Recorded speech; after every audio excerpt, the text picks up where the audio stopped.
Assalamualaikum warahmatullahi wabarakatuh. Perkenalkan, nama saya Widya Dwi Ramadhani Kadir dengan NIM 2201 90032 kelas Sipil B. Saya akan menjelaskan tentang kewirausahaan. Materi pertama, pengertian kewirausahaan. Ilmu kewirausahaan adalah orang yang melakukan aktivitas atau mengelola wirausaha seperti menentukan cara produksi baru, menyusun manajemen operasi untuk pengadaan produk baru, cara memasarkan serta mengatur permodalan operasinya. Tujuan kewirausahaan: 1. Meningkatkan jumlah wirausaha yang berkualitas. 2. Memajukan kemampuan para wirausaha untuk menghasilkan kemajuan kesejahteraan masyarakat. 3. Membudidayakan semangat, sikap, perilaku, dan kemampuan kewirausahaan dan di kalangan masyarakat yang mampu, handal dan unggul. Materi 2, konsep dasar kewirausahaan. Ada 3 jenis wirausaha: insinyur Ciptura, necessity, yaitu menjadi wirausahaan karena terpaksa dan desakan kebutuhan hidup; replikatif, yang cenderung meniru-niru bisnis yang sedang ngetren sehingga rawan terhadap persaingan dan kejatuhan; inovatif, wirausaha inovatif yang terus berpikir kreatif dalam melihat peluang usaha dan meningkatkannya. Langkah awal menjadi wirausaha: berani memulai, berani menanggung risiko, tidak takut rugi, penuh perhitungan, memiliki rencana yang jelas, tidak cepat puas dan tidak putus asa, optimis dan penuh keyakinan, memiliki tanggung jawab, memiliki etika dan moral. Materi 3, pengembangan teknologi, menciptakan lapangan pekerjaan baru, meningkatkan penyerapan tenaga kerja terutama untuk lulusan perguruan tinggi, membantu ahli teknologi, mendorong inovasi, memberikan perkembangan kewirausahaan teknologi, meningkatkan sinergi antara akademisi dan praktis,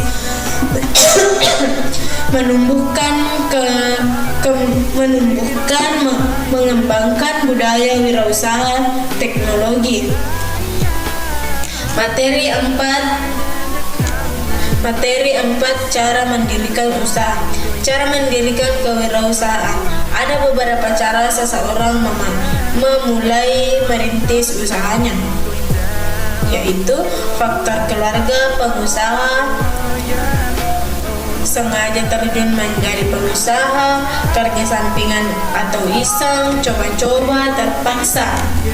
Pengertian etika secara luas. Etika adalah tata cara berhubungan dengan manusia lainnya, karena masing-masing masyarakat beragam adat dan budaya.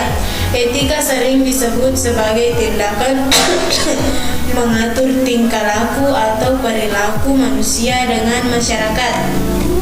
Etika dan norma setiap pengusaha: 1. Kejujuran, 2. Bertanggung jawab, 3. Menepati janji, 4. Disiplin, 5. Suka membantu, 6.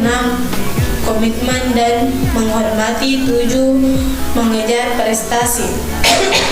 Tujuan dan manfaat etika wirausaha. Tujuan etika harus sejalan dengan tujuan perusahaan. Manfaat etika bagi perusahaan: persahabatan dan dalam pergaulan, menyenangkan orang lain, membujuk pelanggan, mempertahankan pelanggan, membina dan menjaga hubungan. Cara berwirausaha yang berhasil: memiliki visi dan misi serta tujuan yang jelas,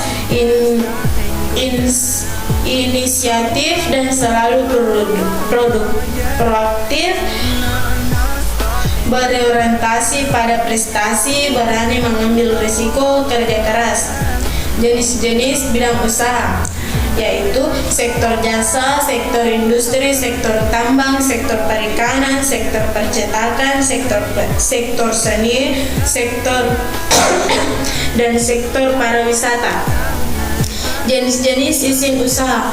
Dokumen yang diperlukan oleh suatu usaha: tanda daftar perusahaan, nomor pokok wajib pajak atau NPWP, bukti diri seperti KTP dan KK, jenis izin usaha, surat izin usaha perdagangan, surat izin usaha industri, surat izin domisili, izin mendirikan usaha atau IMB. Materi 5, surat usaha izin jasa konstruksi. Latar belakang pengurusan IUJK. Jasa konstruksi adalah layanan jasa konstruksi, perencanaan pekerjaan konstruksi, layanan jasa pekerjaan konstruksi, dan layanan jasa konstruksi, pengawasan pekerjaan konstruksi. IUJK adalah izin yang diberikan pada badan usaha untuk menyelenggarakan kegiatan jasa konstruksi. Dasar hukum pengurusan SIUJ.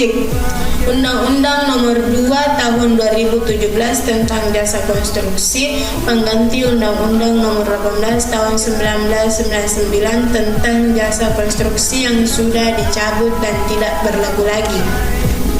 Materi 6, manajemen dan organisasi. Manajemen dapat diartikan sebagai proses dari perencanaan, perorganisasian, pelaksanaan, dan pengendalian untuk mencapai tujuan tertentu.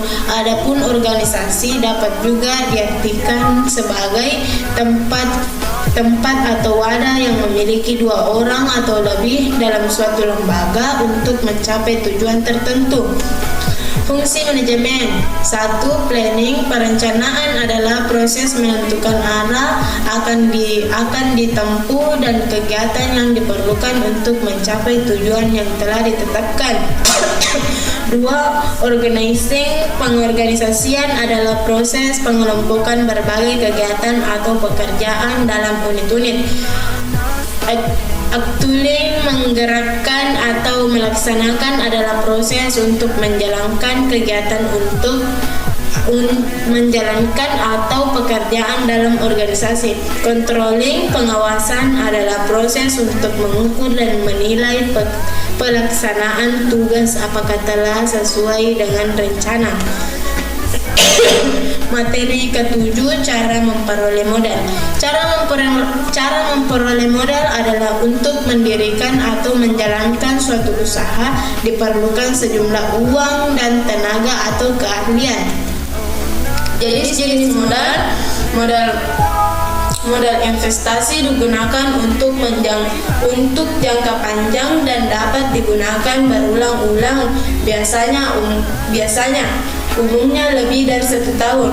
Sedangkan modal kerja digunakan untuk jangka pendek dan beberapa kali pakai dalam satu proses produksi.